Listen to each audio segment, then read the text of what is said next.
Welcome to the Aseprite tutorial.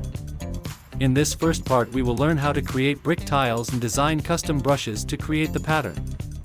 If you liked it, don't forget to subscribe, like and leave a comment to continue growing and bring you more content. Let's go there.